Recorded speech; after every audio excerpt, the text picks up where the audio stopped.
Hello, hello, hello. I am just doing a test run right now for our upcoming Zoom that will be in about almost 40 minutes. Our I haven't streamed live in a while, so I just wanted to test it out before I get all the participants on and be able to know what I am doing. So if you see me looking to the right, kind of just making sure everything is set up. Hello, hello. I am just doing a test run right now for our upcoming Zoom that will be in about almost 40 minutes. Our I haven't streamed live in a while, so I just wanted to test it out.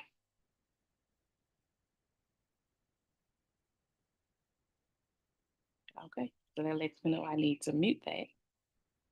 See, so I'm testing this out so I can see what needs to be done.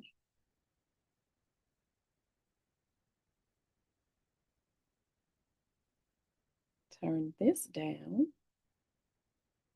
on the tablet so I can see if you guys are putting in any comments. So we will be talking about mental health and the church, faith and mental health. I believe that it is a much needed conversation and it is well overdue. So some of the things we'll be talking about, um, some discussion, some questions will be centered around how do you recover from church hurt without losing your faith? Can someone be spiritually strong and still struggle mentally or emotionally? How can churches create safer spaces for healing and honesty?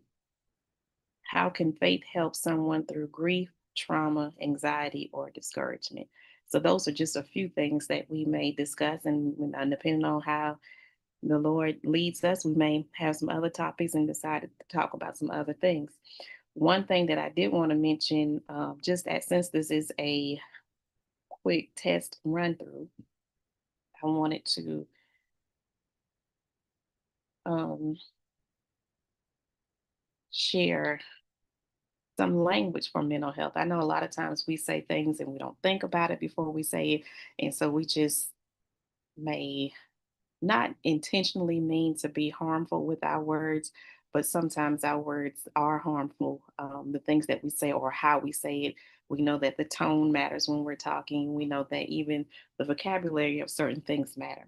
So there's certain language that goes along with mental health. And in our video, I'm sure we're going to cross or touch on some of this. But some language that you want to think about or consider when you're saying things or talking to people and it's related or connected to mental health. So here are some respectful, person centered mental health counseling language examples that help reduce stigma and promote compassion. So we want to stomp out stigma, we want to support and not stigmatize. That's one of the things that I like to say. If you know me, I like to have little slogans, acronyms, and different things like that. So we want to support and not stigmatize. Instead of stigmatizing language, try supportive language, such as don't call somebody a schizophrenic. We want to be person centered. So we want to say a person with schizophrenia. One of the most common words that we can use is crazy or even psycho. You don't really hear psycho that much, but crazy. But we really just want to say experiencing emotional distress or struggling emotionally. Now, I know sometimes people may think, oh, y'all just getting too sensitive. We can't say anything. We got to be so politically correct. We just need to be mindful of the setting that we're in when we're using certain words. So if we're around somebody that is living with a diagnosed mental illness, or that they may not have been diagnosed, but yet we see some of the signs and symptoms of mental illness, we want to be mindful of what we say around them because again, we don't want to stigmatize, we want to support. And when we stigmatize, it sometimes keep those individuals from wanting to seek help when they need it. Other things that we want to be mindful of when we're saying it is attention seeking. It may not, sometimes it is, but a lot of times it's not. Is seeking connection, support, or understanding. And sometimes our behaviors are the way that we communicate when we don't know exactly what to say or how to say things, or how to share what is actually going on with us. Calling someone manipulative. Again, there are some individuals that use manipulation as a way to get things that they want to get things done, but it's not everybody. So, again, we want to be mindful of the setting that we're in and the people that we're around when we're using these words. So, manipulative, using unhealthy coping or communication strategies. That's when it looks like them being manipulative. It could be that they're just using unhealthy coping or communication strategies. And this is the last one I'm going to share, but this is a very important one. And so you will hear me say this over and over and over.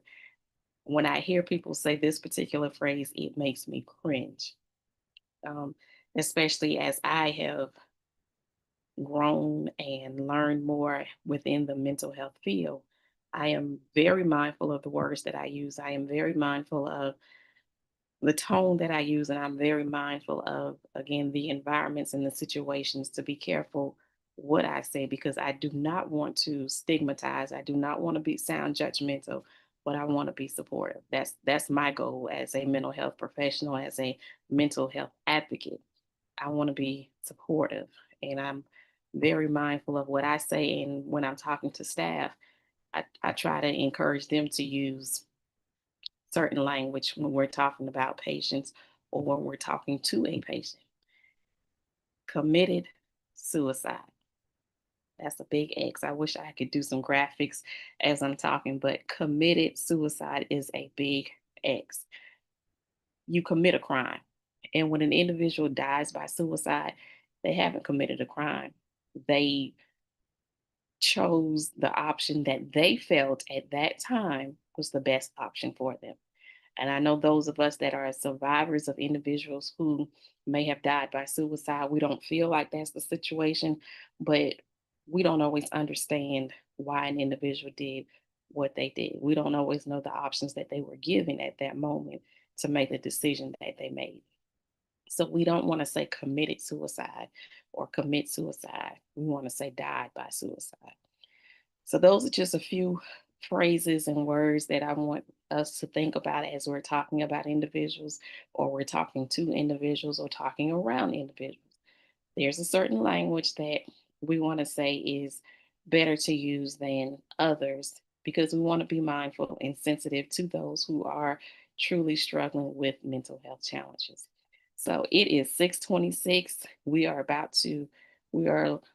just a little bit more than 30 minutes away from joining in with three other amazing individuals to talk about faith and mental health. I hope that if you're watching this now, I hope that you are able to join in as we continue this conversation.